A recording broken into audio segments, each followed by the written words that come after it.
what the world looks like to you. Heavenletter number 5730. August 2, 2016. Beloveds, to go along in life according to my will would be as easy as pie if only you knew and accepted my will. You are not sure. The thing is that you question a lot. You may turn over in your mind what you hear, and you may take a dim view of life as it is spread out before you. You may second guess me.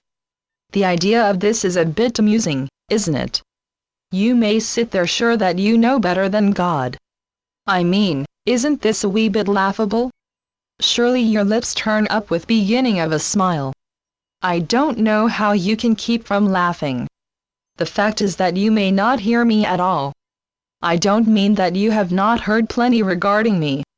You have heard plenty about me secondhand. You have heard others' interpretations of me and my words. No matter how well intended, what you have heard bruited about me may well be misunderstood. It may well miss the entire point. You may miss the point. What you hear may be more like last Sunday's supper warmed up for tonight. Why listen to second-hand thoughts when you can hear for yourself from the source of all thought? Do you think I do not speak, and speak to you? Do you think I don't want you to hear me directly? Balderdash, of course, it is my desire that you hear me. It is my desire that you hear my words and feel my love for you and all mankind. Let's talk about the 10 Commandments. I do not command you to the 10 Commandments. Of course, right at the bat, the use of the word commandments is inaccurate. I commend the 10 Commandments to you as you might give others a map to find their way. Consider these then as 10 recommendations.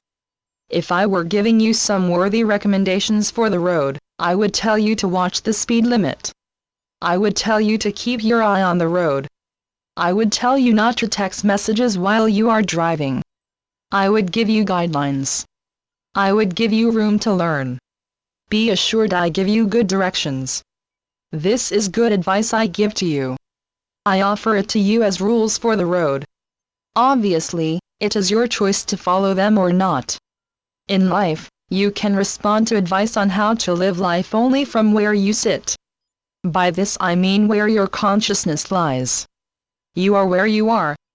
If you see differently or not so well as I, you cannot live up to my suggestions for the very reason that they do not feel right to you.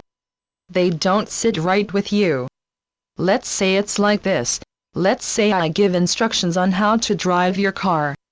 A lot depends upon your eyesight. If you don't see well, if you don't have glasses, or you don't wear your glasses, and there is a tree in front of you, you may simply not see the tree, and you could crash into it. You have to see the tree for yourself in order to avoid it. If you can't see the tree, you can't see it. I use this to illustrate what a state of consciousness might be like. It's not that you deliberately refuse my guidance. It just isn't where you are in a particular situation. You see other actions as making more sense to you under your circumstances as you see them. I would like you to follow my good advice which the world calls the 10 Commandments. Of course, I would like you to avoid misdirection. Of course, I like to advise you, yet I do not bark orders at you. I am not an army sergeant. In any case, I know that you will learn from life itself. Sooner or later, life teaches you. Your eyes will open, and you will be able to follow my advice because now you get it. Now what I recommend begins to make sense to you. You are here on earth to learn. You will invariably learn, and we will quite naturally be on the same page. You will see all this for yourself.